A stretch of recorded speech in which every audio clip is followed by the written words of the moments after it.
अस्सलाम वालेकुम दोस्तों, इनसाइड में मौजूद फखर में खुश आमदीद। कौमी असम्बली के आज के इजलास में यानी एक ही इजलास में हुकूमत ने दो सियासी मकासद हासिल कर लिए। और दो सियासी मकासद हासिल करने का मतलब मेरी नज़र में यह है कि हुकूमत ने बुनियादी एजेंडा तय कर लिया है और इस बुनियादी एजेंडे के तहत अब उन्होंने अर्ली इलेक्शंस की तरफ जाना है, क्योंकि इलेक्शंस अनाउंसमेंट के लिए कुछ चीज़ें ज़रूरी थी। एक इंतखाबी इस्लाहात और दूसरे नैब कानून में तब्दीली। और आज नेशनल असम्बली ने नैब इस्लाहात के लिए भी बिल मंजूर उसके लिए बिल पेश कर दिया गया है, जबकि इलेक्शन इस्लाहात को तो मंजूर भी कर लिया गया है। इसका मतलब ये है कि वो पटरी पर जो उन्होंने ट्रेन चढ़ानी थी वो ट्रेन चढ़ा दी है और अब ये ट्रेन अर्ली इलेक्शन की मंजिल की तरफ जा रही है। आसिफ अली जरदारी साहब जो इस सारे मामले के रूह रवा हैं, वो कई मरतबा इस बात का बरमला इजहार कर चुके हैं कि जनाब इलेक्शंस होंगे, लेकिन इलेक्शन से पहले दो काम होना बहुत ज़्यादा ज़रूरी है। एक इंतखाबी इस्लाहात और दूसरा नैब कवानीन में तब्दीली।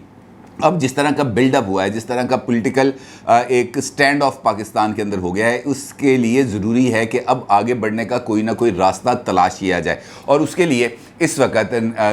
जब मैं वीडियो रिकॉर्ड करा रहा हूँ, जॉइंट सेशन शुरू होने वाला है पार्लियामेंट का, जिसके अंदर माशी जो एस्पेक्ट्स हैं इस वक्त पाकिस्तान के, उसके ऊपर बहस की जाएगी और कोई लाहे अमल तय किया जाएगा। क्योंकि जो IMF के साथ मुज़ाकरात हुए थे गवर्नमेंट के, उस मुज़ाकरात के अंदर तो कोई सॉलिड चीज़ सामने नहीं आ सकी। अलबत्ता सीधी सी बात अगर ये कहेंगे IMF की तरफ से चिट्टा कोरा जवाब आ गया है, वो ज़्यादा मुनासिब अल्फाज होंगे, क्योंकि उनकी तरफ से ये बात क्लैरिटी के साथ मिफ्ताह इस्माइल साहब को बता दी गई है कि जनाब अगर आप हमारे साथ इंगेज रहना चाहते हैं तो फिर ज़रूरी है कि जनवरी के अंदर इमरान खान साहब ने और शौकत तरीन साहब ने जो अब हमारे साथ एग्रीमेंट किया था, उस एग्रीमेंट को हतमी जो है मंजिल तक पहुंचाया जाए, यानी तमाम सब्सिडीज़ वापस ली जाएं और बिजली की कीमतों में इजाफा किया जाए और सख्त किस्म की मॉनेटरी पॉलिसी लाई जाए, ताकि जो मईशत है वो ट्रैक पे आ सके। और ये करना हुकूमत के लिए फ़िलहाल कुछ ज़्यादा मुमकिन नज़र नहीं आ रहा, क्योंकि इसकी एक पॉलिटिकल कॉस्ट है जो हुकूमत को अदा करनी पड़ेगी।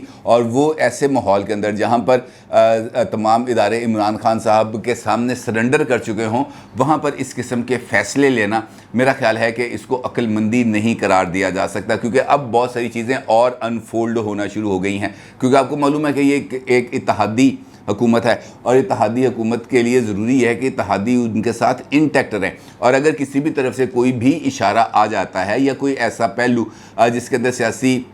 इख्तलाफ की सूरत नज़र आए, वहाँ पर इत्तेहादी हुकूमतों का बरसरे इक़्तिदार रहना मुमकिन नहीं होता। और इस किस्म का एक इशारा आ भी चुका है, और वो इशारा आया है बाप की तरफ से, यानी बलूचिस्तान अवामी पार्टी की तरफ से। बाप का जब लफ्ज़ आ जाता है तो फिर चीज़ें बहुत हद तक सामने आना शुरू भी हो जाती हैं और इशारे भी है वो बड़ा वाज़ेह हो जाता है। बाप पार्टी के प्रेसिडेंट जाम कमाल साहब की तरफ से ये ऐलान किया गया है आज बाज़ाब्ता तौर पर कि PDM ने उनके साथ जिस वक़्त वो बातचीत कर रहे थे, गुफ्त शनीद कर रहे थे इत्तेहादी हुकूमत में शामिल होने के लिए, तो उस वक़्त उनकी तरफ से यानी उनकी जमात की तरफ से एक शर्त लगाई गई थी। और वो शर्त ये थी कि अब्दुल कुद्दूस बजिंजो साहब जो बलूचिस्तान के इस वक्त चीफ मिनिस्टर हैं, उनको ओहदे से हटाने के लिए PDM की जमातें उनका साथ देंगी। और उनके मुताबिक PDM ने इसके ऊपर आमादगी भी जाहिर कर दी थी और उनको फ्री हैंड दिया था और उनको ये यकीन दहानी कराई थी कि आप जब भी जिस वक्त भी बजिंजो साहब के ख़िलाफ़ तहरीक अदम एतमाद लेके आएंगे, हम आपके साथ गैर मशरूत ताउन करेंगे। लेकिन हुआ इसके बरक्स। हुआ ये कि जनाब आज जब बलूचिस्तान अवामी पार्टी की तरफ से अब्दुल कुद्दूस बजिंजो साहब के ख़िलाफ़ तहरीक अदम एतमाद पेश की गई, तो वहाँ पर उनके नंबर्स पूरे नहीं थे, क्योंकि PDM में शामिल जमातों ने आज इस तहरीक अदम एतमाद पर जो उसको मंजूर करारदाद को मंजूर कराने के लिए जो वोटिंग होती है, वहाँ पर उनको वोट नहीं दिया। और इस चक्कर के अंदर जाम कमाल साहब ने जो 13 अरकान की उनको ज़रूरत थी, वो 13 अरकान पूरे नहीं कर सके और ये करारदाद मुस्तरद कर दी गई है। 20% अरकान यानी 13 अरकान भी वहाँ पे मौजूद नहीं थे, सिर्फ 11 अरकान मौजूद थे, जिसकी वजह से करारदाद मुस्तरद हो गई। और उसके बाद अब अगले 6 महीने तक अब्दुल कुद्दूस बजिंजो साहब के ख़िलाफ़ तहरीक अदम एतमाद एक तो पेश नहीं की जा सकेगी, दूसरा ये सारा मामला अब इत्तेहादी हुकूमत के लिए एक लटकती हुई तलवार बन चुकी है, क्योंकि इस तहरीक अदम एतमाद के मंजूर ना होने के बाद जाम कमाल साहब ने कहा है कि जनाब अब हम इत्तेहादी हुकूमत में रहने या ना रहने का फ़ैसला बहुत जल्द करेंगे। और बहुत जल्द बलूचिस्तान अवामी पार्टी का एक इजलास तलब किया जा रहा है, सेंट्रल एग्जीक्यूटिव कमेटी का या उनके जो भी ज़िम्मेदारान हैं اس کا اجلاس طلب کیا جا رہا ہے، جس کے اندر پی ڈی ایم میں شامل جماعتوں کی طرف سے روا رکھے جانے والے سلوک پر بات کی جائے گی اور یہ طے کیا جائے گا کہ جناب اسی رہنا ہے یا جانا ہے۔ اب ان کے جانے کا مطلب یہ ہے کہ شہباز شریف صاحب کی حکومت بھی رخصت ہو جائے گی اگر بلوچستان عوامی پارٹی اس بارے میں فیصلہ لیتی ہے۔ باپ کا اگر فیصلہ آ جاتا ہے تو اس کے ساتھ اب اس وقت جو شہباز شریف صاحب ہیں ان کی حکومت آ کر جڑ چکی ہے، یعنی خطرناک ہونے والے ہیں اور شہباز شریف صاحب کی حکومت کے لیے ایک بہت بڑا خطرہ آ گیا۔ اسی وجہ سے فوری طور پر کچھ فیصلے کیے گئے۔ فیصلے یہ کیے گئے کہ جناب یہ جو نیب اصلاحات ہیں اور جو انتخابی اصلاحات ہیں اس کو فوری طور پر منظور کیا جائے، نیشنل اسمبلی میں اس بل کو پیش کیا جائے جس کی وفاقی کابینہ نے منظوری دی تھی، اور اب نیشنل اسمبلی نے الیکشن ترمیمی بل 2022 کو منظور کر لیا ہے، جس کے تحت الیکٹرانک ووٹنگ مشینز اور اوورسیز پاکستانیوں کے لیے جو ووٹنگ رائٹ تھا جو پچھلی حکومت نے منظور کرایا تھا نیشنل اسمبلی سے، اس کو اب ختم کر دیا گیا ہے۔ یعنی یہ اب اگلے الیکشنز جو ہوں گے اس کے اندر نہ الیکٹرانک ووٹنگ مشینز استعمال ہوں گی اور نہ ہی اوورسیز پاکستانی انٹرنیٹ کے ذریعے اپنا ووٹنگ رائٹ کو استعمال کر سکیں گے۔ اب بنیادی طور پر یہ بل پاس ہونا امپورٹنس رکھتا ہے کیونکہ عمران خان صاحب کا جو اس وقت کا نیریٹو ہے وہ ہے ارلی الیکشنز کا، اور وہ ارلی الیکشنز کے لیے ہر ایکسٹینٹ تک جانے کے لیے تیار ہیں، بلکہ چلے بھی گئے ہیں۔ ہم نے گزشتہ دنوں میں دیکھا ہے کہ کس طریقے سے عمران خان صاحب نے اپنی پالیٹکس کو آگے بڑھایا ہے، کس طریقے سے انہوں نے پورے پاکستان کو چوک کرنے کی کوشش کی ہے اور اس میں کامیاب رہے ہیں۔ اب اگر ہم اس کو میں یہ کہوں کہ وہ ناکام رہے ہیں تو میرا خیال ہے کہ یہ زیادتی ہوگی۔ زیادتی اس وجہ سے کہ آپ نے ایک طرف تو ان کو روکنے کی کوشش کی اور روکا بھی، لیکن اگر کسی کو کسی جگہ سے کسی معاملے پر سپورٹ مل جائے تو اس کے بعد تو پھر وہ نہیں رکتا، پھر تو وہ کہے گا جناب میں آ گیا ہوں۔ پھر وہ آ گئے اور آنے کے بعد انہوں نے جلسہ بھی کیا، وہاں پر خطاب بھی کیا، 6 دن کا الٹیمیٹم بھی دیا، اور الٹیمیٹم دے کے انہوں نے کہا میں آرام کرنے جا رہا ہوں، آپ لوگ بھی گھر جائیں۔ اور اس کے بعد اطلاعات ہیں کہ وہ بنی گالہ چلے گئے، لیکن اب اطلاعات اس قسم کی آ رہی ہیں کہ وہ بنی گالہ سے واپس پشاور چلے گئے ہیں۔ اب دیکھنا یہ ہے کہ اب اگلی اسٹریٹجی وہ کیا بناتے ہیں، کیونکہ اگلے 6 دن انہوں نے آرام سے تو بیٹھنا نہیں ہے، یقینی طور پر انہوں نے اپنا یہ جو پولیٹیکل مومنٹم ہے اس کو آگے لے کے چلنا ہے۔ اور اب موجودہ صورتحال اتحادی جماعتوں کے لیے اب میک اور بریک کی کنڈیشنز پر آ چکی ہے، یعنی انہیں اس بات کا تعین کرنا ہے کہ کیا ہم نے اقتدار میں رہنا ہے، اور اگر اقتدار میں رہنا ہے تو اس کے لیے جو معاشی پہلو ہے خاص طور پر اس کے لیے جو پولیٹیکل پرائس ہے وہ ہم نے کس حد تک ادا کرنی ہے۔ کیونکہ اگر حکومت میں رہنا ہے اور حکومت میں رہتے ہوئے کام کرنا ہے تو اس کے لیے تو ضرورت اس بات کی ہے کہ ملک کے اندر کسی نہ کسی جگہ پر ایک استحکام کی کیفیت ہو، چاہے وہ معاشی میدان ہو چاہے وہ سیاسی میدان ہو۔ اگر ان دونوں میدانوں کے اندر استحکام کی کیفیت نہیں ہوگی تو جتنی بھی طاقتور حکومت کیوں نہ ہو اس کے لیے چلنا اور لوگوں کو ریلیف دینا دونوں ہی ناممکنات ہیں، اور اس وقت یہی ناممکنات ہے جس کا حکومت کو سامنا ہے۔ اب بنیادی طور پر جو طے کی گئی تھی، جو رہنما اصول بنائے گئے تھے وہ تو ہو گئے طے، اور اب اس کے ساتھ اب اگلا جو اس کا پہلو آ رہا ہے سامنے وہ ہے عمران خان صاحب کو الیکشنز کے اندر ٹف ٹائم دینے کا۔ اور اس کے لیے خورشید شاہ صاحب جو پیپلز پارٹی کے ایک سینئر ترین لیڈر ہیں اور ان کی تمام جو اپوزیشن جماعتیں ہیں یا حکومتی اتحادی جماعتیں ہیں ان کا بہت زیادہ ریگارڈ کرنی ہیں، خورشید شاہ صاحب نے ایک بات کا اشارہ دیا ہے اور بہت کلیئرٹی کے ساتھ انہوں نے بات کی ہے۔ ان کا یہ کہنا ہے کہ جناب اب ہم عمران خان صاحب کے ساتھ ایک ایسا مقابلہ کریں گے جس کا وہ سوچ نہیں سکتے، اور تمام جماعتیں اگر اس بات کی ضرورت بھی پیش آئی تو تمام جماعتیں مل کر عمران خان صاحب کا مقابلہ کریں گی، اور جہاں جہاں پر جو جماعت جیتی ہے وہاں پر اسی جماعت کو تمام جماعتیں مل کر سپورٹ کریں گی، اور جس جگہ پر عمران خان صاحب کی پارٹی جیتی ہے وہاں پر جس جماعت کا نمبر 2 امیدوار ہوگا اس جماعت کو وہاں پر گو ہیڈ دیا جائے گا کہ جناب یہاں پر آپ اپنا امیدوار میدان میں اتاریں، اور پھر تمام جماعتیں اس کا ساتھ دیں گی۔ یعنی عمران خان صاحب کا راستہ روکنے کے لیے اپوزیشن نے بھی اب الیکشن اسٹریٹجی ایوالو کرنے شروع کی ہے، جس کے بنیادی پیرامیٹرز جو ہیں وہ خورشید شاہ صاحب کی طرف سے سامنے آئے ہیں آفیشیلی، اور ان کا اگر اب ہم اس پہلو پر غور کریں کہ اگر مل کر الیکشن لڑنا ہے تو پھر اس کے لیے اب زیادہ وقت نہیں ہے، کیونکہ اگر ہم معیشت کو سدھارنے کے معاملات میں الجھ جائے گی حکومت اور اس کی सियासी कीमत अदा करने पर उलझ जाएगी तो फिर मामलात को संभालना और सियासी फ्रंट पर इमरान खान साहब का मुकाबला करना मौजूदा हुकूमत के लिए बहुत ही ज़्यादा मुश्किल हो जाएगा। अब इस सूरत हाल के अंदर एक और इन्फॉर्मेशन है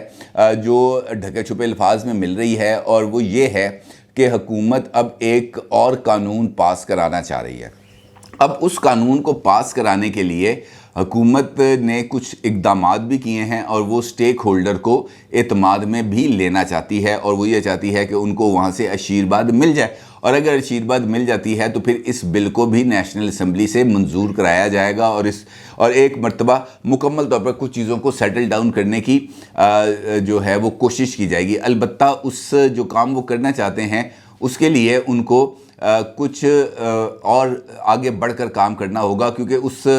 कानून जिसका मैं ज़िक्र कर रहा हूँ उसका ताल्लुक़ है एक अहम इदारे के सरबराह की तैनाती के हवाले से, और जिसका ज़िक्र COD में भी किया गया था, और ख़ास तौर पर उस वक्त भी किया गया था इस मामले का ज़िक्र जब बिलावल साहब गए थे लंदन और जाकर उनकी नवाज शरीफ साहब से मुलाकात हुई थी, और उसके बाद BBC से इंटरव्यू में ख्वाजा आसिफ साहब जो इस वक्त वज़ीर दिफा हैं उन्होंने भी इस तरफ इशारा दिया था कि जनाब हम चाहते हैं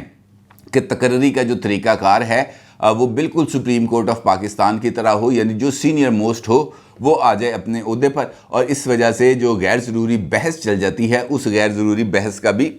ख़ात्मा किया जा सकता है, और जो बहुत सारी चीज़ें हैं वो स्ट्रीमलाइन हो सकती हैं। जहाँ तक आज की सूरत हाल का ताल्लुक़ है और सुप्रीम कोर्ट ऑफ पाकिस्तान के फ़ैसले का ताल्लुक़ है, उसको लेकर हुकूमती इत्तेहाद तो किसी भी सूरत खुश नज़र नहीं आ रहा, और उनका ये कहना है कि जनाब ये वाला इक़दाम करके ख़ास तौर पर जिस तरीके से एक ब्लैंकेट इमरान खान साहब को इम्यूनिटी दी गई है, एक ब्लैंकेट क्लीन चिट दी गई है,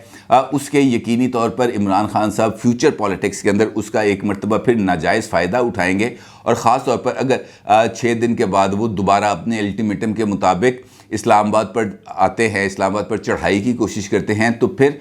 इस सारे मामले पर हुकूमती रिट भी मुतासर होगी। अगरचे chief justice of Pakistan mister justice Umar Ata Bandial साहब ने का ये कहना है, जो उन्होंने अपनी जजमेंट पास की है आज, जो हुकूमत की तरफ से दरख्वास्त दी गई थी कंटेम्प्ट ऑफ कोर्ट की इमरान खान साहब के ख़िलाफ़, तो उनका ये कहना था कि आज हम इसका जो अपना जजमेंट देंगे इसके अंदर कुछ चीज़ों को परमानेंटली सेटल डाउन कर देंगे ताकि मुस्तकबिल के अंदर ऐसा कोई वाक़या ना हो। अब सेटल डाउन क्या करना है, पहले भी प्रिंसिपल्स इसके लिए सुप्रीम कोर्ट ऑफ पाकिस्तान ने अज़ खुद तय किए थे कि जनाब रेड जोन के अंदर कोई बंदा नहीं आ सकता। उसके बाद ये तय किया गया था कि अगर किसी ने जलसा जुलूस करना है तो वो परेड ग्राउंड में करेगा, ऐसे मुकाम पर करेगा जहाँ पर लोगों की ज़िंदगी, रोज़मर्रा ज़िंदगी और मामूलात कार वो किसी भी सूरत मुतासर ना हो। लेकिन ऐसा हुआ भी नहीं है, और ऐसा होता हुआ मुझे अगले वीक के अंदर नज़र भी नहीं आ रहा। अब इमरान खान साहब का वापस जाना, उसके बारे में भी कुछ इतलात ऐसी मिल रही हैं कि इमरान खान साहब जब निकले थे अटक से तो रास्ते में भी उनकी मुलाकात हुई, और उसके बाद जब वो इस्लामाबाद के करीब चुंगी नंबर 26 के करीब पहुँचे तो वहाँ पर भी वो खासी देर रुके रहे, और उस मौके पर जो PTI के अरकान थे उनका ये कहना था कि जनाब इमरान खान साहब किसी चीज़ का, किसी फ़ैसले का या किसी कॉल का इंतज़ार कर रहे हैं, और कुछ जब तक उनसे राब्ता नहीं होगा वो यहाँ से आगे नहीं बढ़ेंगे। और उसके बाद इतलात यही हैं कि उनको किसी किस्म की कोई यकीन दहानी कराई गई है, और इसी यकीन दहानी की बेस के ऊपर इमरान खान साहब ने आकर जिना एवेन्यू पर जब ख़िताब किया था तो यही कहा था कि जनाब 6 दिन के अंदर अंदर ये मामला ख़त्म हो जाना चाहिए, और अगर ये ख़त्म नहीं होगा तो फिर मैं दोबारा आऊँगा। अब उस यकीन दहानी का ताल्लुक इमरान खान साहब के इस ऐलान से है या सुप्रीम कोर्ट की तरफ से आज उनको दी जाने वाली रियायत से है, ये एक अहम सवाल है, क्योंकि इमरान खान साहब ने जो तासुर दिया है अपनी पार्टी के अंदर, अपनी पार्टी के लोगों को, वो तो यही है कि जनाब ऑल गुड, फिक्र करने की ज़रूरत नहीं है, मामला तय हो गए हैं, अब इनके जाने का टाइम आ गया। अब जहाँ तक जाने का मामला है मौजूदा हुकूमत का, तो उसके लिए भी मैंने आपसे भी गुजारिश की है कि कुछ पहलू हैं जिनको हुकूमत ने देख रही है और उसको देखना भी चाहिए। इत्तेहादी हुकूमत के से अगर कोई एक इत्तेहादी अलग हो जाता है, और ख़ास तौर पर बाप अगर अलग हो जाता है, तो फिर हुकूमत तो कायम नहीं रहेगी। फिर अगर वो माशी फ़ैसले लें या ना लें, उनको जाना पड़ेगा इलेक्शंस में, और माशी फ़ैसले लेने के बाद जाना पड़ा अगर इलेक्शन में, تو پھر اس کی اچھی خاصی پولیٹیکل قیمت ادا کرنی پڑے گی. اور سوال یہ پیدا ہوتا ہے کہ کیا اس وقت شہباز شریف صاحب جو اس وقت ڈرائیونگ سیٹ پر ہیں وہ کیا اس کی پولیٹیکل پرائس ادا کرنے پر تیار ہو سکتے ہیں؟ کیا نواز شریف صاحب اس کی پولیٹیکل پرائس ادا کرنے پر تیار ہو سکتے ہیں؟ ان کے لیے بھی اس وقت فیوریبل چیز یہی ہے کہ وہ اس سارے معاملے کو کسی بھی اچھے طریقے سے نپٹا کر چلے جائیں الیکشنز میں، اور عمران خان صاحب کو کہیں کہ جناب آ جائیں، آپ کا میدان آ گیا، یہ گھوڑا اور یہ گھوڑے کا میدان، آئیں دیکھتے ہیں اب کون بڑا شہ سوار ہے. اور میرا خیال ہے اس کے علاوہ اب شاید موجودہ حکومت کے پاس کوئی اور راستہ نہیں بچا. اپنی رائے کا ضرور اظہار کیجیے گا. آپ کو بہت شکریہ. اللہ حافظ.